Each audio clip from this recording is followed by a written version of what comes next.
আসসালামু আলাইকুম ওরহমাতুল্লাহ। সুপ্রিয় দর্শক, আজ আমরা হজরত সুলাইমান আলাইহি ওয়াসাল্লামের বিশেষ দোয়া সম্পর্কে জানার চেষ্টা করব।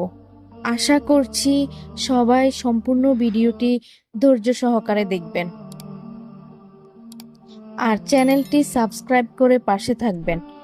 বিসমিল্লাহির রহমানির রহিম। নবী সুলাইমান আলাইহি ওয়াসাল্লাম ছিলেন নবী দাউদ আলাইহি ওয়াসাল্লামের পুত্র। বাবা ছেলে দুজনেই ছিলেন নবী। একবার হজরত সুলাইমান আলাইহি ওয়াসাল্লাম আল্লাহর কাছে একটি দোয়া করেছিলেন।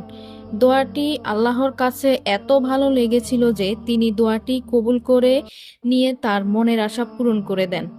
এই দোয়াটি কোরআনের সূরা ৭ আয়াত নম্বর ৩৫-এও উল্লেখ করা আছে।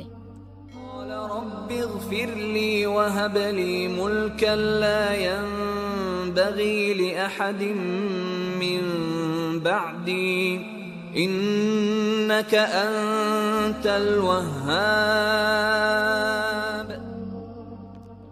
অর্থাৎ, হে আমার প্রতিপালক, আমাকে ক্ষমা করো আর এমন এক রাজ্য আমাকে দান করো আমি ছাড়া কেউ যার অধিকারী হতে পারবে না। তুমি তো মহাদাতা। সূরা ৭ আয়াত ৩৫। হযরত সুলাইমান আলাইহি ওয়াসাল্লামের দোয়া কবুলের ব্যাপারে আল্লাহ তাআলা বলেছেন, তখন আমি বাতাসকে তার অধীন করে দিলাম, সে যেখানে ইচ্ছা সেখানে তাকে বয়ে নিয়ে যেত।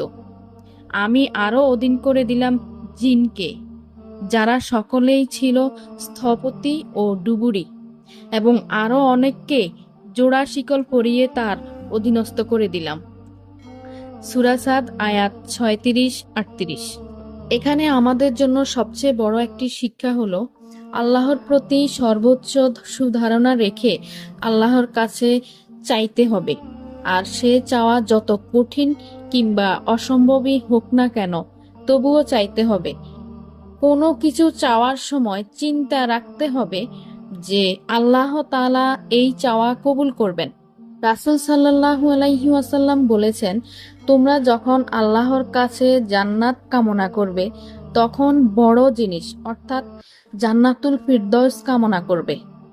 আল্লাহ তাআলা বলেছেন, বান্দা আমার সম্পর্কে যে রকম ধারণা পোষণ করে আমি তার সঙ্গে সেই অনুযায়ী আচরণ করি। সে যদি ধারণা রাখে আল্লাহ তাকে ক্ষমা করবেন, তার তওবা কবুল করবেন, বিপদ থেকে উদ্ধার করবেন, তাহলে তাই করি। শুকরিয়া আদায়ের জন্য হযরত সুলাইমান আলাইহিস সালাম যে দোয়া করেছিলেন। হযরত সুলাইমান আলাইহিস সালাম যখন বাদশাহ ছিলেন তখনকার ঘটনা, যা আল্লাহ তাআলা কোরআনে তুলে ধরেছেন। হযরত সুলাইমান আলাইহিস সালাম তার সেনাবাহিনী জিন, মানুষ ও পাখিদের নিয়ে পিঁপড়াদের এলাকায় পৌঁছালে তিনি শুনতে পেলেন পিঁপড়াদের সর্দার সবাইকে ডেকে বলছে, তোমরা তোমাদের গৃহে প্রবেশ করো, অন্যথা পয়গাম্বর সুলাইমান ও তার সেনাবাহিনীরা অজ্ঞাতসারে তোমাদের পদপিষ্ট করে ফেলতে পারে। এখানে উল্লেখ্য, হযরত সুলাইমান আলাইহিস সালাম পশু পাখি এবং পিঁপড়াদের ভাষা বুঝতে পারতেন। হযরত সুলাইমান আলাইহিস সালাম উক্ত কথা শুনে মুস্কি হাসলেন এবং আল্লাহর নিয়ামতের শুকুর গুজার করতে উক্ত বাক্যগুলো দ্বারা দোয়া করলেন। আল্লাহ তাআলা কোরআনে তা তুলে ধরেছেন। وقال رب أوزعني أن أشكر نعمتك التي أنعمت علي وعلى والدي وأن أعمل صالحا ترضاه وأدخلني برحمتك في عبادك الصالحين।